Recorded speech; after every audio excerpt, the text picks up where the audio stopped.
Voilà, livre d'histoire, livre de palabre, enfin c'est livre d'histoire. Si vous venez à peine de nous prendre en marche, bonjour et bienvenue encore une fois. C'est la matinale, aujourd'hui la rentrée scolaire approchant. Il était donc de bon aloi que nous parlions d'éducation avec nos amis du ministère de l'Éducation nationale. J'ai beaucoup de plaisir à les recevoir. Madame Tongara qui est avec nous la semaine surpassée, je crois. Et juste après, il y avait le séminaire de Yamoussoukro d'ouverture pour la rentrée scolaire. Vous n'êtes pas seule, vous êtes directrice de l'encadrement des établissements privés au ministère de l'Éducation nationale et vous êtes accompagnée de Monsieur Jérôme Ayekoué, directeur de l'orientation et des bourses au ministère de l'Éducation nationale.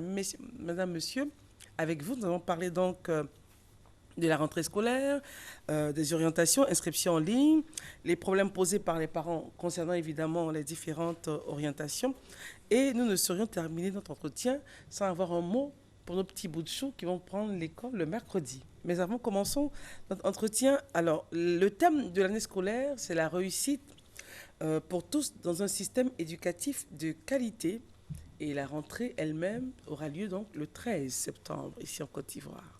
Madame Tongara. Bonjour, bonjour mesdames. Bonjour. Effectivement, nous sommes là pour rappeler à tous les parents que la rentrée scolaire est prévue pour le 13 septembre 2016 et que c'est une date impérative pour que les enfants soient en classe le 13 septembre. Le lundi 5 septembre, la réunion solennelle pour préparer la rentrée s'est déroulée au lycée Sainte-Marie. Et Madame le ministre a donné donc toutes les consignes aux acteurs du ministère de l'Éducation nationale, directeurs régionaux, directeurs départementaux, directeurs centraux, pour faire en sorte que tous les acteurs se mobilisent pour que la rentrée se passe effectivement le 13 septembre. Alors, dans ton reportage qu'on a eu à voir au journal télévisé avec Maïsako tout à l'heure, il a été démontré que les commerçants disent que les parents, il n'y a pas d'affluence. Hein. Pas d'affluence, même dans certaines écoles et tout, on traîne un peu les pas. Est-ce qu'effectivement, le 13 septembre, quand on dit la rentrée, c'est le démarrage des cours ou c'est vraiment la prise de connaissance de son milieu, découvrir un peu peut-être ses professeurs, voir le maître. Mais est-ce qu'on va démarrer les cours le 13, Madame Tongara? Écoutez, effectivement, chaque année, nous constatons que les parents traînent un peu les pas. Mais nous sommes là ce matin pour justement dire que les inscriptions en ligne ont démarré depuis le 30 juin 2016. Pourquoi? Pour permettre justement aux parents d'inscrire leurs enfants en ligne bien avant la date de la rentrée, pour que le 13, les enfants soient en classe pour prendre leur premier cours. Et ça se passe bien au niveau des inscriptions en ligne? On n'aura pas de rallonge? Est-ce que les parents... A priori, il n'y a pas de rallonge prévu. Depuis le 30 juin, nous demandons aux parents de venir. Est-ce qu'ils réagissent? Ils n'ont pas beaucoup réagi jusqu'au mois dernier, jusqu'à la fin du mois d'août. Mais depuis le mois d'août, tous les jours, nous enregistrons au moins 50 000 inscriptions par jour. 50 000, c'est bon. Oui. Et donc là, nous venons de finir le mois. Donc, nous nous disons qu'à la fin du mois, les parents vont réagir. Nous sommes donc dans la première semaine du mois de septembre et nous espérons que nous allons être entendus parce que une année scolaire, c'est un certain nombre de semaines. Nous devons avoir 33 semaines de cours, ce qui correspond à 990 heures. C'est le quantum horaire à respecter si nous voulons que les enfants puissent traverser tout le programme qui est inscrit selon les classes dans lesquelles ils sont. Si le programme est tronqué, vous devinez bien que les résultats à la fin de l'année seront effectivement mauvais. Et donc, nous sensibilisons la population, nous demandons aux parents d'inscrire leurs enfants. Celui qui arrive après 1, 2, 3 semaines, il sera handicapé à la fin de l'année scolaire. C'est ce que nous voulons que les parents comprennent pour dire que si vous voulez que votre enfant donne de bons résultats à la fin de l'année, il faut qu'il participe à tous les cours. Cette année, l'année est divisée en 3 trimestres. Chaque trimestre est composé de 11 semaines. Si vous en ratez quelques-unes, vous serez handicapé pour réussir nos examens. Le thème de cette année, nous l'avons déjà dit, c'est bien la réussite pour tous dans un système éducatif de qualité. tous les acteurs, que ce soit les parents, les élèves, les enseignants, l'administration, les directions centrales, tous les acteurs doivent s'engager pour que cet objectif soit atteint. C'est ce que nous voulons que chacun intègre et se donne comme défi, faire en sorte que le 13 septembre, les élèves soient en classe. C'est vrai, tous les élèves ne seront pas en classe pour différentes raisons. Il y en a qui sont malades, il y a des parents qui sont peut-être en voyage, mais il faut que la majorité soit présente en classe. Voilà. Et que les cours et que le tableau, on commence à écrire. Que le tableau, effectivement, porte des inscriptions et qu'on puisse l'effacer. Leçon 1, voilà. Alors, on rappelle la fin des inscriptions en ligne pour les parents. Écoutez, la fin des inscriptions en ligne est prévue pour le 10 septembre. Aujourd'hui, nous sommes déjà le 8. Donc, il ne reste plus que 2 jours. Nous allons voir le 10 combien d'élèves seront inscrits. Mais quand nous fixons des dates, notre objectif, c'est de respecter ces dates. Nous ne sommes pas seuls. Ceux qui peuvent nous aider à respecter ces dates, ce sont les enfants et ce sont les parents. Aujourd'hui, je leur demande de faire en sorte que, quand les dates sont fixées, que tout le monde s'engage. Seuls, nous ne pouvons rien faire. Respecter donc respecter les dates, les délais, les intervalles de temps, les heures de cours. Faisons en sorte que, cette année au moins, au 13 septembre, que la majorité des élèves soient en classe. D'accord. Alors, donc, le 10 septembre, fin des inscriptions en ligne, rappel de la rentrée scolaire le 13. Oui. Et aussi, n'oubliez pas que cette année-là, le 13, comme Mme Tungara l'a dit, il faut que le tableau commence, le professeur puisse dire, ou l'instituteur puisse dire, bon, ouvrez vos cahiers. Voilà. On espère que ça va se passer ainsi. Ça sera ainsi.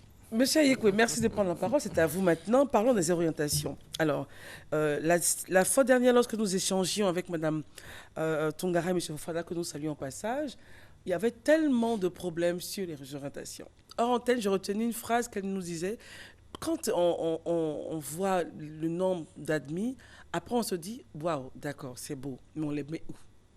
Et vous avez pas mal de problèmes pour orienter les enfants.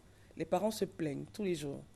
Un enfant on l'a dit, qui a demandé Cocody se retrouve brutalement à Port-Bouët ou à Bingerville. Elle a essayé de nous expliquer à cause du manque d'établissement. Mais qu'est-ce que vous avez à dire en plus pour rassurer les parents? Merci, madame, de nous donner l'opportunité d'expliquer un peu comment se font les affectations en 6e et en seconde. Je voulais d'abord dire aux parents qu'il peut avoir des erreurs. Il peut arriver que des erreurs se produisent. Mais c'est rare. Ah bon? Ce sont des cas rares. J'explique tout simplement comment cela se fait. Allez-y. Mais avant d'en parler, je fais un petit bilan des affectations en 6e et seconde. Allez-y. Au thème de la session 2016, nous avons eu 360 292 élèves affectés en 6e. 360 292 élèves. 292, voilà. OK. En 6e. En 6e. En seconde, dans les filières de l'enseignement général, nous avons 80 118 élèves. 80 118 élèves, OK. Et 25 000 dans les filières de l'enseignement technique. D'accord. 25 000. Technique, OK. Donc, pour l'affectation, il y a 3 éléments à prendre en compte. Il y a le vœu, des parents, l'ordre du vœu et les capacités d'accueil de l'établissement. OK. Quand on dit le vœu, je veux par exemple... on demande aux parents de formuler 3 vœux pour la seconde et 6 vœux pour la 6e. En vœu 1, je mets lycée Angri. Vœu 2, je mets collège moyenne Cocody. Je viens au vœu 1. J'ai peut-être 160 points. Je demande le lycée Angri. Un autre élève qui a 150 points demande le lycée Angri. On prend celui qui a 160? Non, ce n'est pas forcément. OK. Celui qui a 150 points, qui a demandé le lycée Angri en premier vœu, passe d'abord avant celui qui a 160 points. Pourquoi? Parce que c'est sa priorité dans le vœu. On ne regarde pas le travail? On regarde le travail à l'intérieur du vœu. Expliquez encore, parce que... J'ai 150 points, mon ami a 160 points. Nous voulons tous deux aller au lycée Angri. Moi qui ai 160 points, je demande le lycée Angri en deuxième vœu. OK, d'accord, ça dépend de l'ordre. Voilà, celui qui a les 150 points demande le lycée Angri en premier vœu. En premier vœu, OK. Et comme la machine balaie d'abord les premiers vœux, si après les premiers vœux, il n'y a plus de capacité d'accueil, vous ne pouvez pas entrer au lycée Angri. Okay. Et souvent, les parents se plaignent que mon enfant a plus de points que l'enfant de l'autre. Et on l'a orienté là-bas. Et c'est pour cela, chaque année, avant d'aller à Yamoussoukro, nous mettons tous les vœux en ligne. Alors, il faut rappeler que Yamoussoukro, c'est là que vous faites les réunions de rentrée. Voilà. Ok. Donc les vœux sont mis en ligne pour permettre aux parents de changer si les vœux ne sont pas conformes à ce qu'ils souhaitent. Changer à quel moment? Dès que les résultats de l'entrée en sixième de CEP sont proclamés, tous les vœux exprimés en IEP qui sont transmis à la direction de rotation des bourses sont mis en ligne et il y a des communiqués radio, des passages télé et radio qui invitent les parents à prendre connaissance de ces vœux pour opérer des changements s'ils en souhaitent. Alors, donc, première raison, enfin, premier indicatif d'installation des enfants dans des écoles ou pas, c'est le premier choix est déterminant. Voilà. Le premier choix est déterminant. Tous les choix sont déterminants. Mais on regarde en premier. On regarde tous les choix, mais au fur et à mesure qu'on descend l'échelle des vœux, très souvent les parents ne se reconnaissent plus dans ces vœux. Qu'ils ont eux-mêmes mis. Qu'ils ont eux-mêmes émis. Parce qu'en principe, ils pensent que c'est le premier vœu qui est prioritaire. Or, nous, tous les vœux comptent. C'est pour éviter que l'enfant ne soit affecté dans un établissement qui n'est pas son choix, qu'on élargit le champ des vœux. Bon, vous avez dit que celui qui a 150 points, qui a demandé le lycée d'Angré en premier vœu, celui-là sera pris en considération que celui-là qui a eu 165 points, qu'il a demandé en seconde option. Voilà. D'accord. Ensuite, quelle est la deuxième motivation? Si le lycée Angré n'a plus de capacité, l'élève qui a demandé à aller au lycée Angré ne pourra plus y entrer. Et si aucun des vœux n'est respecté, cette année, il y en a eu 37 025 élèves dont aucun des vœux n'est respecté. Et comme nous sommes dans l'obligation de leur trouver un établissement pour aller à l'école, nous cherchons quel est l'établissement qui est proche du lieu de résidence des parents. Mais très souvent, quand l'enfant demande, par exemple, le plateau, s'il y réside, et qu'il se retrouve à Marcory. Il peut y avoir des cas d'erreur de saisie, parce que ce sont des codes. Au niveau de la saisie, on met ça sur l'erreur de saisie, c'est ça? Il peut en avoir. Mais aussi, il peut se trouver que l'enfant choisit d'aller lui-même à Marcory, parce qu'il a un ami qui se trouve à Marcory, à l'insu des parents. Non, ça, je ne comprends pas. Parce que ce dont je parle, c'est ce qui est affiché, hein, le résultat de l'affectation. Mais le résultat, le résultat qui est affiché, c'est la résultante des vœux exprimés.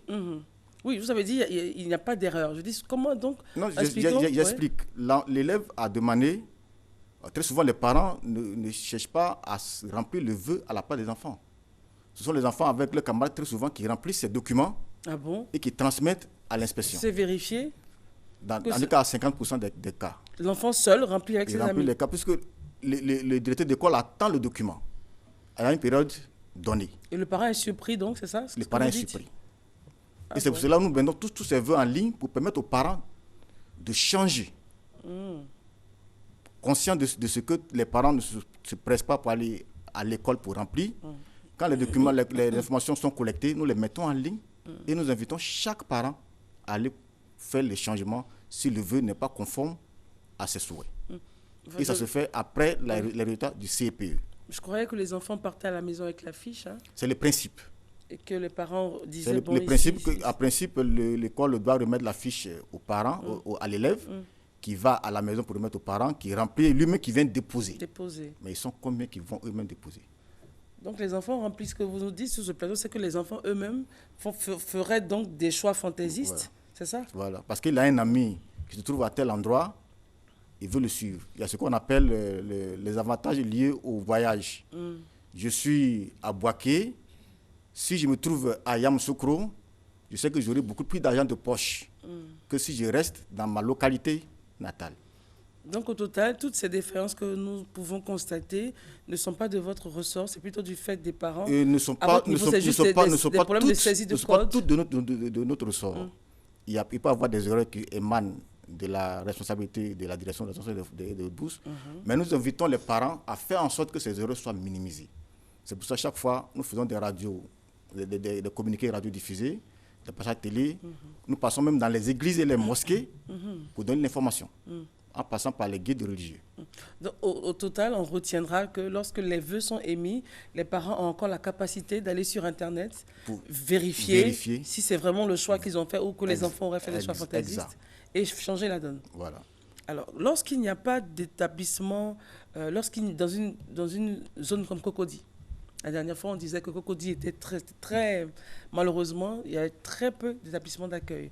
Nous avons le lycée Sainte-Marie, mais qui ne prend que les meilleurs et les filles. Donc déjà, on a vraiment Il y a une sélection qui est faite. Ensuite, il y a le collège moderne de Cocody, le lycée classique, qui ne prend pas en qui sixième. ne prend pas la sixième. Alors, et puis, je me Lycée trompe, Angré, le lycée d'Angré, Oui. il n'y a que 4 public. publics pour Cocody, Oui. qui ne peuvent pas accueillir tout le monde. Après cela, une fois qu'on voit qu'au niveau du public, c'est plein, on affecte les enfants au privé. C'est cela. Dans le privé, proche de leur lieu de résidence. Donc, on regarde les vœux exprimés par les enfants. Il y a, des fois, on leur fait obligation de demander au moins un établissement privé, au cas où le public ne serait pas respecté, pour qu'on puisse tenir compte de ce vœu-là. Est-ce qu'on regarde à ce moment la capacité financière des parents? Parce qu'ils n'avaient vraiment pas prévu mettre un budget. C'est un élément de réflexion. Ouais. Parce qu'en fait, on avait prévu envoyer tous les enfants qui sont issus des familles à revenus modestes dans le public, mais il y a le risque de les catégoriser. C'est-à-dire De faire des gens publics, l'établissement des pauvres, et les privés établissements des riches. Ah bon? C'est une réflexion qui est en cours, faire en sorte que les enfants ne soient pas indexés du fait de leur origine sociale. Bon, mais en même temps, si le parent n'a pas les moyens, lui, Mais l'enfant a passé son... Quand l'information est portée à notre connaissance, Oui. il y a des corrections qui sont apportées automatiquement. Vous rassurez les parents, Actuellement, oui. vous pouvez envoyer la caméra dans mes locaux, il y a des parents qui attendent. Qu'on sorte les enfants du privé et qu'on les ramène au En public. rapport avec les chefs d'établissement qui sont en charge de la gestion des établissements publics, s'il y a des possibilités d'insertion, les enfants sont affectés dans ces établissements-là. Madame, qui est responsable donc de l'encadrement des établissements privés, vous confirmez donc les propos de M. Ayeko, les parents à revenus moyens qui n'ont pas planifié que l'enfant aille au privé sont réaffectés au public. Mais puisque vous avez dit qu'il n'y a pas de place, on les met où? Non, puisqu'il y a le mouvement des réclamations, il y a des sorties et des rentrées. Voilà. Donc c'est un mouvement des sorties et d'entrée, on en profite pour régler ces situations-là, qui sont des situations prioritaires à régler. Mais l'enfant ne pourrait pas commencer la rentrée en même temps que les autres. Mais si, on a donné les résultats de ces réclamations-là depuis le mardi. Et les parents sont satisfaits. Je n'ai pas encore fait l'évaluation, mais je n'ai pas entendu de récriminations. D'accord. Parlons des établissements privés. Oui. On parlait en Côte d'Ivoire, il n'y a pas longtemps, d'établissements boutiques et qu'il fallait les fermer. La dernière fois sur le plateau, vous avez dit qu'il y a une liste d'établissements privés accrédités par le ministère qui, en tout cas, ont de bons résultats auxquels les parents pourraient diriger leurs enfants. Malheureusement, la liste est restée de l'autre côté. Alors, oui. Est-ce qu'on peut avoir... Comment le parent peut déceler que je suis véritablement dans un établissement qui a toute la confiance du ministère pour l'éducation de mes enfants? Okay. Effectivement, à la Commission nationale d'orientation, nous avons une liste d'établissements privés qui est communiquée à la direction de l'orientation et des bourses et qui permet d'affecter les enfants dans ces établissements-là. Donc, ce sont des établissements qui ont des agréments en respectant toutes les consignes du ministère. Quand vous parlez des établissements boutiques, c'est une des priorités de la direction pour l'encadrement des établissements privés, de faire en sorte que les établissements qui n'ont pas d'agrément ne puissent pas exister sur le territoire. Mais c'est un problème auquel nous sommes confrontés chaque année, puisque ce sont des générations spontanées, je dirais.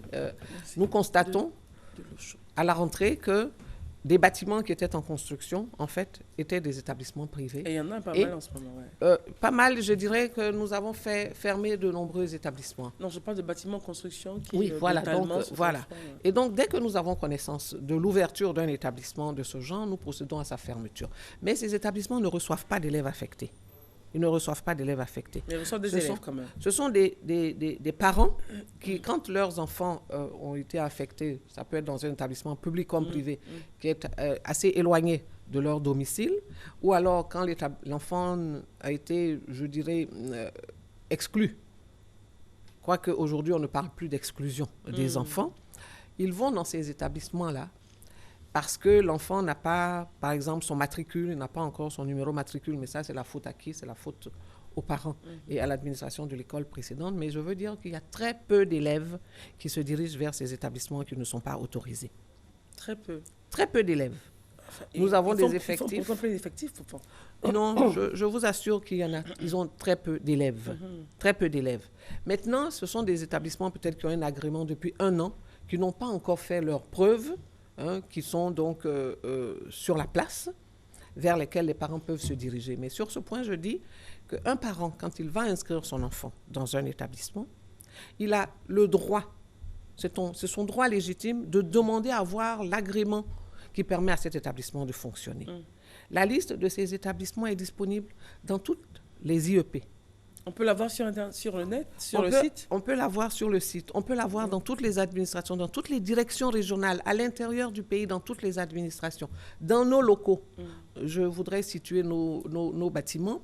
Nous sommes situés face au Collège du Plateau et face au bloc ministériel, derrière le district d'Abidjan. Il faut venir pour avoir... Il faut demander dans l'établissement. Il faut demander autour de soi. Entre les parents eux-mêmes savent quels sont les établissements dans lesquels ils doivent inscrire leurs enfants.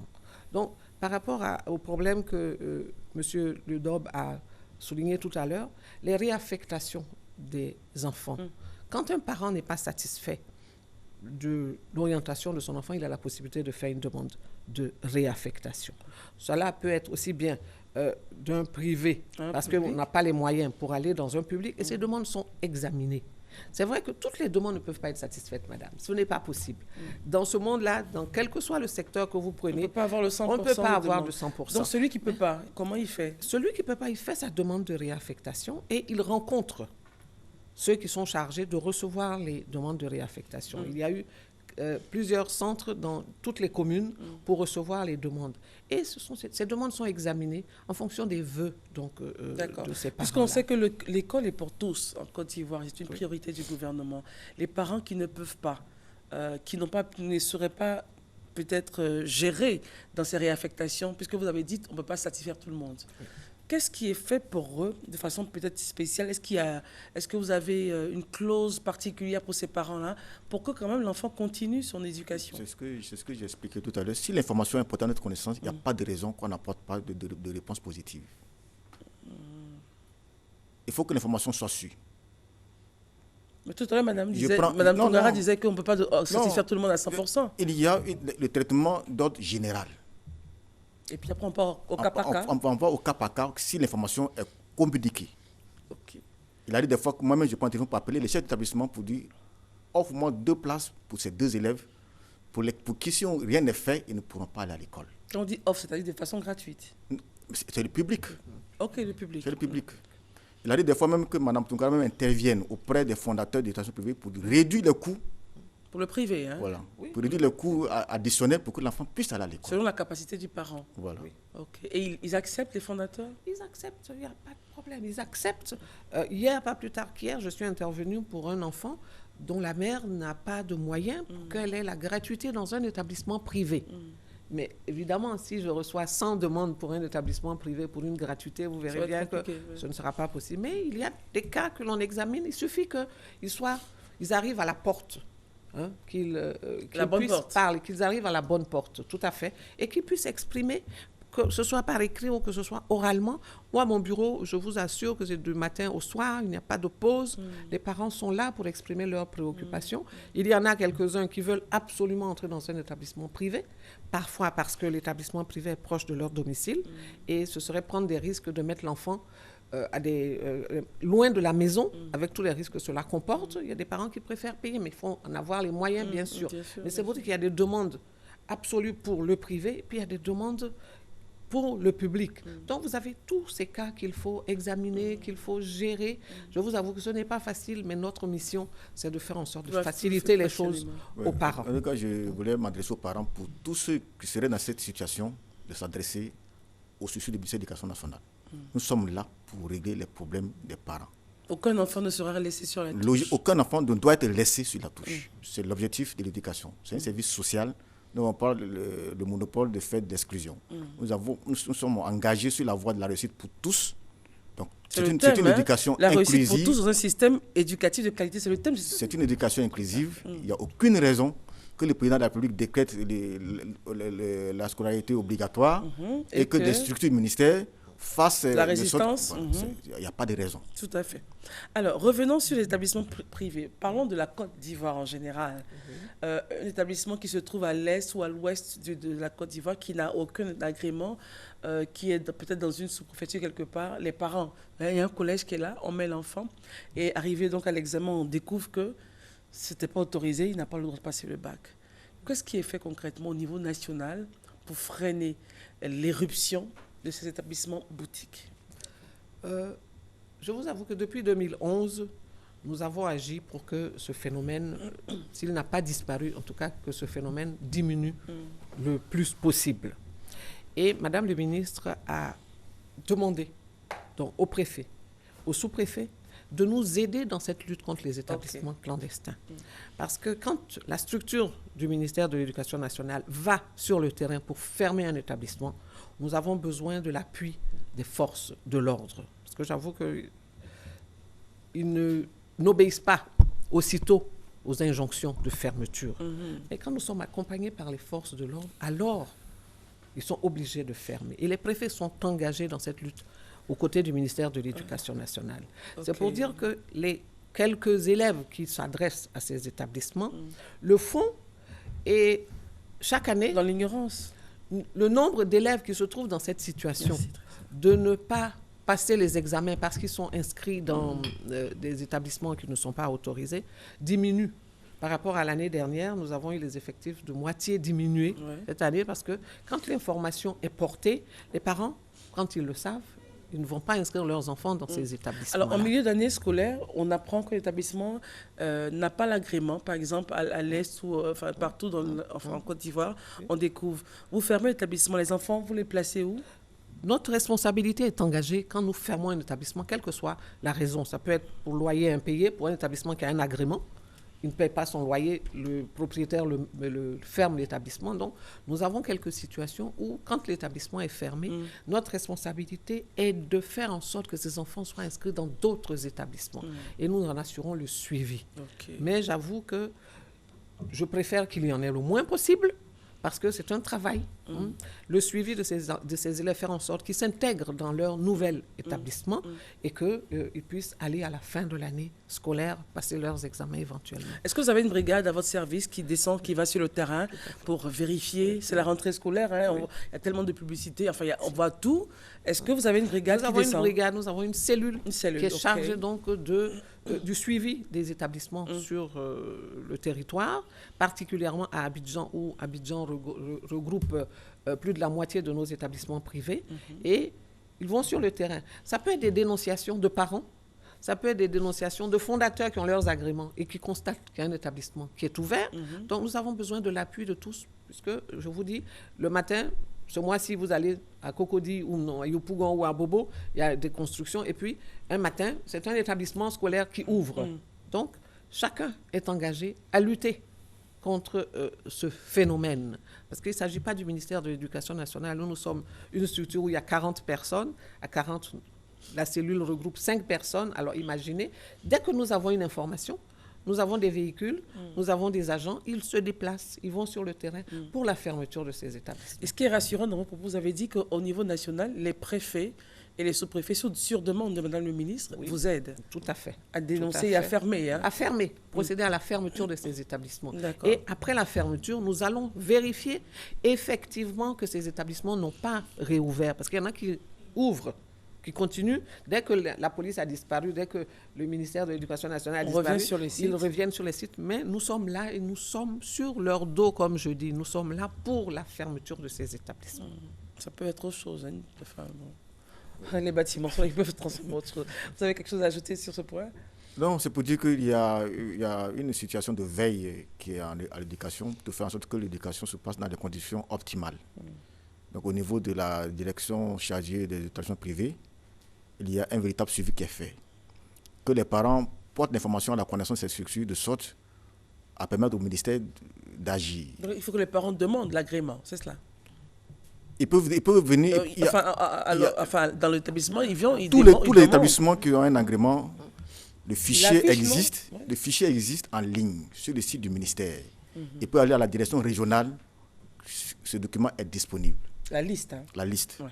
De sorte à ne pas aller dans un établissement qui n'a pas reçu l'agrément du gouvernement. Donc, c'est à jour. Hein. La liste est à jour. Écoutez, chaque année, nous donnons l'agrément à ceux qui veulent entrer dans le lot des établissements privés. Et donc, c'est un document qui est chaque année mis à jour. Cette année, le document va sortir le lundi 12, le mardi 13. Ou mardi 13, t'as l'impression, OK. Et ce document est actualisé et renvoyé. Donc, quand vous allez aller à la direction régionale d'Abidjan 1, par exemple, Abidjan 1, c'est situé au plateau, vous allez voir la collection de tous les annuaires. Et donc, de quelques pages, aujourd'hui, le document, volume. Il s'épaissit parce que chaque année, tous ceux qui ont eu l'agrément au mois de juin viennent compléter l'annuaire de l'année précédente. Déposés dans les mairies, par exemple. Nos documents sont déposés partout, dans les ambassades, dans les mairies, dans toutes les directions, dans tous les ministères du gouvernement. Et partout, quand quelqu'un demande cette information, celui qui n'a pas l'information donne l'information exacte pour dire à cet endroit, vous allez trouver l'information. Mais il suffit d'entrer dans l'établissement et de demander. Celui qui n'est pas capable de vous fournir son agrément, c'est qu'il n'est pas agréé. En général, les fondateurs écrivent le numéro de l'agrément dans l'établissement ou à l'extérieur même, sur le mur. Et donc déjà, ça permet, mais vous savez, les parents, il suffit qu'un établissement dise je fais 10 000 francs en moins la scolarité. Je ne suis pas reconnu. Ils ont tendance à aller vers le moins cher. Le moins cher n'est pas signe de qualité. Ne dit pas non plus que le plus cher, c'est celui qui a la meilleure qualité. Mais il faut faire attention. Mais il faut faire attention, il faut demander, il faut s'informer. Entre parents, ils ont des informations qu'ils peuvent partager. Mais je vous dis, ce phénomène d'établissement clandestin est en train d'aller vers sa propre mort. Parce que si vous prenez l'orientation des élèves en 6e, tous les élèves qui ont 85 points sont affectés. Et ils sont affectés dans des établissements agréés. Donc, il n'y a pas de vivier pour des élèves qui vont aller s'inscrire dans les établissements privés. Il n'y a plus de vivier. D'où sortiront ces élèves-là? C'est pour cette raison que je dis le nombre d'élèves qui se dirigent vers les établissements clandestins est très faible et il va tomber à zéro. Et donc, ce sont des établissements qui vont mourir de leur belle mort. Alors, parlons donc de ce qui est fait aujourd'hui, l'actualité au niveau de l'éducation nationale, le retour du mercredi en mi-journée pour les élèves. Quelques parents grognent, quelques-uns sont ravis. Qu'est-ce que vous avez à dire aux parents pour terminer cet entretien? Moi, je suis heureux de l'expression que vous avez utilisée, le retour du mercredi. Ça veut dire que ça avait existé avant. Tout à fait. Donc ce n'est pas nouveau. Il n'y a pas de raison que cela fasse l'objet d'un débat. Les enfants qui sont dans les établissements sont formés pour aller dans la vraie vie, la vie professionnelle. Dans la vie professionnelle, il n'y a pas de repos le mercredi. Donc, il faut qu'ils commencent déjà à s'habituer à la semaine de 5 jours. Pour respecter donc le canton horaire. Pour respecter le canton horaire. Okay. Et dans l'histoire pas très très ancienne de la Côte d'Ivoire, les mercredis étaient ouvrés. C'était le jeudi qui était le jour de repos et on travaillait vendredi et samedi, samedi matin. Donc c'est juste le retour à la normale. La Côte d'Ivoire est en train de normaliser toutes les instances. Il n'y a pas de raison que l'éducation soit à mal. Alors, il nous reste une minute et demie, Madame Ayekoué. Madame Toungara. Madame Toungara, pardon. Oui. Alors, vous réagissez sur le sujet et puis on va conclure cet entretien. Voilà. Ce que je voudrais dire, comme vous l'avez dit vous-même, il y a des parents qui sont heureux de ces cours et il y en a qui ne sont pas satisfaits de cette décision. Mais ce que je voudrais, c'est qu'il y a déjà des établissements, avant même que la décision ne soit prise, il y a des établissements qui faisaient des cours le mercredi. Alors, ceci va, disons, mettre aussi un frein au phénomène des cours de renforcement, comme on les appelle. Renfort, ouais. Voilà. Alors, on a fini, hein, Madame Ayekoué. Le numéro pour joindre le ministère, parce qu'on dit tellement de choses que les parents, assurément, voudraient pousser la discussion plus loin. À quel numéro vous joindre, monsieur, dame? Je suis au 20 21 20 68. 20 21 20 68. Madame Toungara? Moi, je préfère donner le site. Oui. www.men-gouv.ci pour permettre à tous ceux qui veulent aller sur le site de collecter se rendre l'information. et prendre toutes les informations dont ils ont besoin. Merci à vous d'être venus. C'était un plaisir. On se retrouve dans quelques instants pour parler d'autre chose.